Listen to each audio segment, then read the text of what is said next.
Então, daremos início ao trabalho de qualidade de energia e eficiência energética da pós-automação do IFSC de lá, Santa Catarina, lecionado pelo professor Alexandre Pereira. Eu, João Gabriel Antunes e meu colega Leonardo Cardoso vamos apresentar a possível solução após o problema encontrado em uma planta que foi modernizada com um inversor de frequência. Então, o problema inicial é a atividade 8, né, onde, após a instalação de inversores de frequência, na planta começou a ocasionar quedas de disparos de disjuntores e DRs e falha após essa modernização com os inversores de frequência, certo? Vamos falar um pouco sobre a questão das harmônicas, né, que, pelo nosso entendimento, seria um ponto bem impactante, se não for tomada devidas cautelas no projeto dessa nova modernização, né? Então, as harmônicas são distorções sonodais de frequências múltiplas da fundamental, que seria a 60 Hz na nossa região, causadas por cargas não lineares, como inversor de frequência, fontes, LEDs, iluminação de LED, TVs, no breaks, etc. Né? Então, são cargas não lineares, que elas não acompanham a corrente senoidal de 60 Hz, onde normalmente tem um chaveamento na sua forma de funcionamento, e esse chaveamento ele acarreta em distorções harmônicas no processo. Do ponto de vista técnico, então, essas ordens harmônicas decompõem a onda original através de uma série da Fourier, né, onde a terceira ordem, 180 Hz, atua como uma componente da sequência zero, sobrecarregando principalmente o neutro, certo? Então, um dos principais causadores de distorção na indústria é justamente a terceira ordem. E, dando sequência também, a de quinta e a de sétima ordens são sequências negativa e positiva, né? Sendo a quinta uma sequência negativa e a de sétima uma sequência positiva. Então, identificamos que o problema, os inversores estão injetando altas harmônicas, né? Por ser um dispositivo que trabalha com altas frequências de chaveamento, mas como a gente vai resolver isso na prática? O que a gente deve pensar no projetar e como analisar isso e tentar mostrar para o cliente quais são os procedimentos que devem ser feitos. Então, aqui, vou dar mais uma explicada, né, que as harmônicas são frequências múltiplas da fundamental, como já dito, né, ao lado do carga não linear. Então, a terceira ordem, ela trabalha na frequência de 180 Hz, então ela age diretamente em sobrecarga de condutor de Newton, e onde traz um aquecimento nos barramentos, etc. Tá? Já de quinta ordem, de 300 Hz, ela cria um campo magnético oposto para onde gera calor excessivo no motor, ou seja, o motor ele trabalha numa frequência positiva e essa frequência negativa da quinta ordem ela pode trazer vibração. Então, ela atrai uma corrente parasita no motor e isso pode trazer uma vibração e aquecimento, etc. A de sétima ordem, então, ela aumenta a perca diretamente nos cabos por efeito de aula, tá? A justificativa de queima de chicote de controle, por exemplo. Então, principalmente se o cabo não foi dimensionado corretamente, isso amplifica, né? E também sobre a questão de não utilizar cabos com shield, etc. Então, aqui nessa imagem, a gente está vendo aqui na senoide fundamental 60 Hz.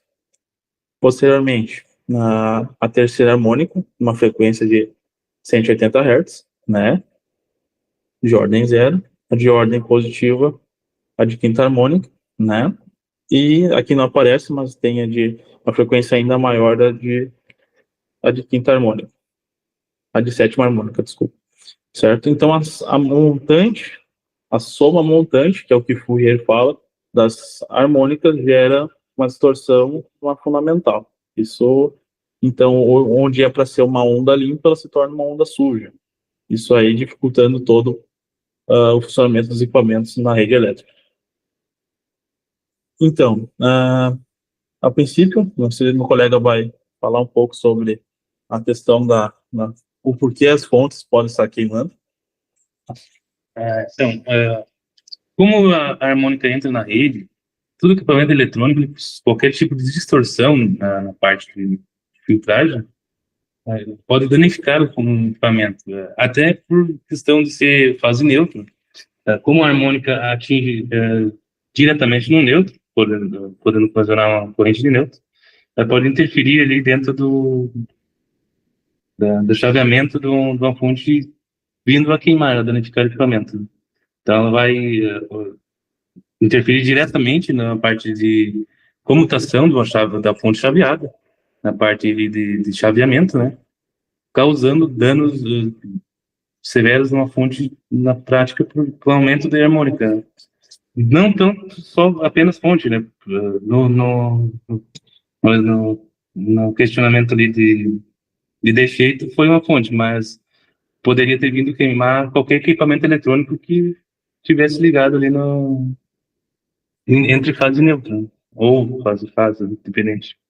Então, basicamente, os efeitos, né, são as tangentes de tensão, a rápida comutação dos IGBTs, gera pico de tensão, tá, ali da parte dos inversores, a ressonância harmônica, que é a capacitância de cabos longos que interage com a rede, então ela amplifica a harmônica, então se os cabos, se o CCM até o meu atuador da planta está com uma distância muito grande e não foi dimensionado corretamente, isso, então ele pode estar amplificando ainda mais a harmônica gerada pelos inversores, né? E corrente de fuga de alta frequência, onde esses ruídos vazam para o terra através das capacitâncias parasitas, tá confundindo o DR. Então, isso aí faz com que a corrente que entra não é a mesma corrente que sai, ele entende que tem uma fuga no sistema.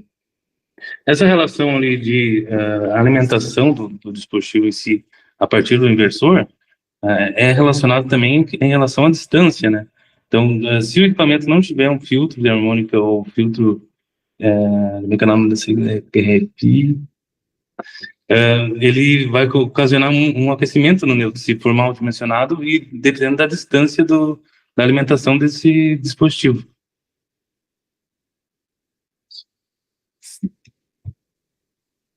Um ponto também que a gente pode falar antes de entrar na parte de medição e estratégia, tá? Mas é na tomada de ação na questão nos inversores. Como o Léo começou ali a comentar sobre os filtros, né, os reatores de linha, tá? Então, assim, a gente tem um pensamento que quando a gente tem um sistema que ele começa a gerar essas distorções harmônicas, que para a gente avaliar o quão grave está no sistema, a gente vai precisar ali, de um auxílio de um equipamento que faça esse tipo de análise, tá?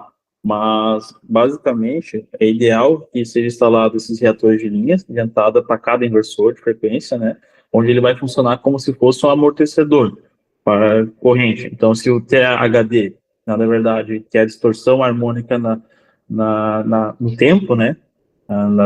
Então, essa corrente, onde ela está ali perto de seu 80%, né, de TDH, desculpa, THD, o reator pode derrubar isso para até uns 35, dependendo do tipo que foi dimensionado e a qualidade do equipamento. Tá? Então, assim, hoje, quando a gente fala de, de frequência, a gente tem ali o THD de tensão, né? Ele parte de 5 Hz, como acima disso seria já uma distorção ruim, ele começa a ficar ruim, né? Abaixo disso é uma frequência excelente ali, né? Ele tem uma distorção harmônica de corrente, e acima de 35%, isso aí pode estar também gerando problemas graves na planta, no sistema. Então, abaixo, a gente tenta sempre dimensionar o sistema para que fique abaixo disso. Isso influencia até no dimensionamento até do próprio neutro, né? Se você conseguir prever essa questão de harmônica na rede, você vai dimensionar um neutro de outra forma. Por exemplo, acima de 33% de harmônica, é necessário o neutro ser igual à fase. Acima não, igual. Acima, geralmente o neutro é dimensionado superior à fase, até pela essa questão de harmônica interferir na corrente de neutro.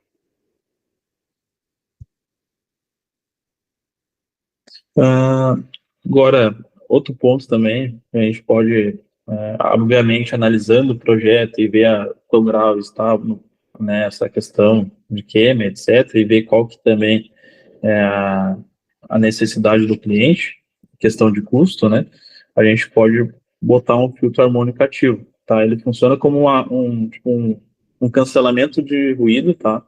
Onde a harmônica suja injetada pela corrente contrária, ela anula a, no caso, a harmônica. Então, ela ingere uma harmônica, uma frequência sempre oposta à múltipla.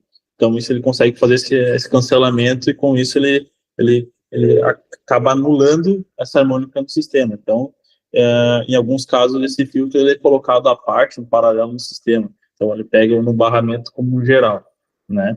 Já diferente dos reatores de linha, que ele é instalado, ele é menor, o equipamento ele é menor, etc., mas ele é instalado sempre em série com a alimentação do inversor. Então, agora falando um pouco sobre a parte de medição, né? Então, hoje a gente pode pensar uma estratégia de fazer análises, né?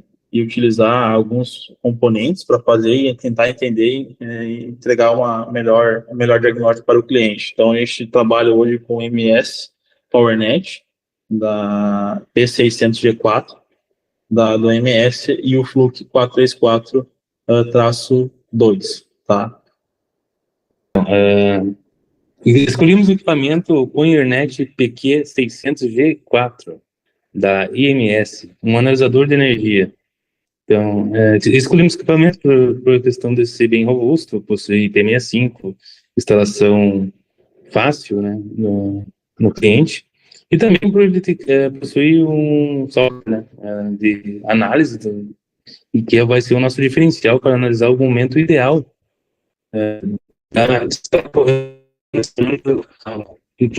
está danificando também. Dessa forma, a gente vai poder desligar drive ou outro equipamento eletrônico que está e analisar essa distorção no equipamento. Este equipamento possui o software Power Manager, que é um software de análise específica de energia, que a gente vai poder selecionar períodos, momentos, de acordo com o tipo de acionamento ou período do dia, e para poder identificar o ponto, ponto específico dessa distorção. Esse dispositivo, então, das demais grandezas de leitura, para nosso uso, ele possui leitura de THD e a harmônica de tensão e corrente. Isso achamos um bom diferencial para a gente analisar tanto a tensão como corrente da 50ª ordem.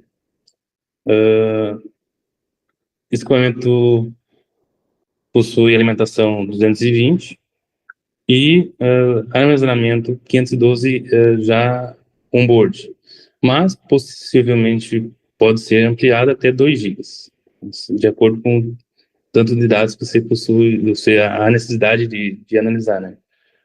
Dependendo do período de análise. Possui comunicação Modbus RTU e também é adaptável, né, para GPRS. Esse aí é um diferencial na questão de áreas remotas, né? Pode ser incluso independente do local. Em contrapartida, escolhemos outro equipamento que seria o Fluke 434.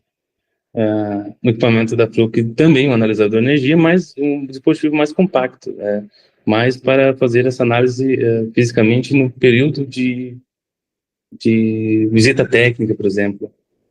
Esse equipamento possui uma eficácia aparentemente superior do concorrente, com armazenamento até 32 GB. Já possui 8 GB de armazenamento on-board.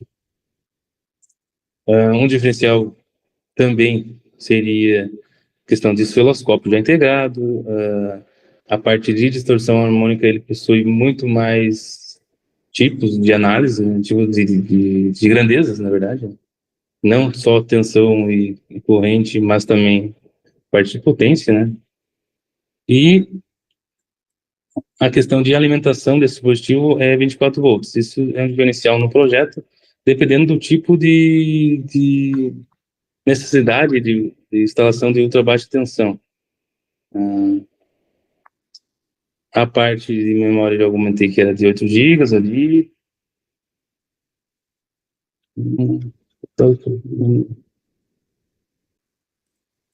Outro diferencial do equipamento da Fluke, ele possui um cálculo de perca de energia, dessa perca de energia através tanto de harmônica, enfim, diferentes tipos de grandezas, né? Mas no nosso caso seria mais a perca em harmônica. Podendo assim o nosso usuário analisar a necessidade se pode ser instalado um filtro de harmônica mesmo ou apenas gerenciado melhor a instalação, né? Como instalação de às vezes um neutro mal dimensionado ou de equipamento com um defeito ou causando uma distorção harmônica expressiva na rede. Então, pode ser analisado a questão de custo, se necessita realmente de um filtro de harmônica ou outro tipo de intervenção mais com menos custo ao nosso usuário. Agora, para finalizar sobre o assunto, a gente entra na parte de discussão, né, onde a gente viu o quanto é crítico para sistemas industriais, né, não dimensionar corretamente, não escolher equipamentos corretamente, né, no caso dos inversores de frequência, né, que como são equipamentos que eles têm um alto nível de chaveamento, né, então, por conta disso, consequentemente, a gente cria uma harmônica no sistema, né. Não todos os equipamentos, eles que têm chaveamento, né, como comentado, como pode um eletrodoméstico, uma fonte, um inversor, eles têm chaveamento, mas a soma desses chaveamentos, né, eles acarretam em múltiplas da fundamental, e essas múltiplas elas acabam atenuando a senoide fundamental de 60 Hz, né, isso ocasionando diversos problemas na qualidade de energia, né. Então a gente listou, né, ali as possíveis causas, os instrumentos, né, necessários, tanto da MS como o da Fluke, né, tendo ali uma questão principal, o MS ele tem um custo-benefício mais legal, ele conseguir suprir ali detectar, né, esses pontos de THD de corrente, THD de tensão, né, para a suposta linha de ação no projeto, assim como o da Fluke, porém a Fluke ela entrega ali um custo de aquisição, né, muito maior, e a questão de calibração, assistência, isso é um pouco mais limitado por conta de ser um equipamento que a gente tem que buscar de fora, né. Então, assim, daí vai da balança, vai do tipo do projeto, etc., a gente fazer a compra e aquisição dos equipamentos, né? E ali, como ponto principal da correção do problema, seria a instalação dos filtros de harmônicas, né? Ali nos reatores de entradas dos inversores. Referente ao DR, a gente conseguiria até pensar em fazer uma substituição do tipo, né? Às vezes por um tipo B ali, que ele evita, né, disparos fantasmas, né, digamos assim. E ali a questão de, independente dos casos, a gente pensar ali como é que está feito o cabeamento, se o CCM ele está muito distante dos motores, a gente tentar fazer um tipo de layout diferente, né, para atender esse cliente em específico. Seria a aplicação também de cabos, às vezes, blindados, né, dependendo da distância do equipamento que está sendo acionado. E de centralização, aí, às vezes, do CCM, né, e muitas vezes o motor está muito longe do inversor. E isso, se mal dimensionado ou se um cabo comum, isso também ocasiona harmônicas no sistema. Então, basicamente é isso. Obrigado pela atenção e até a próxima.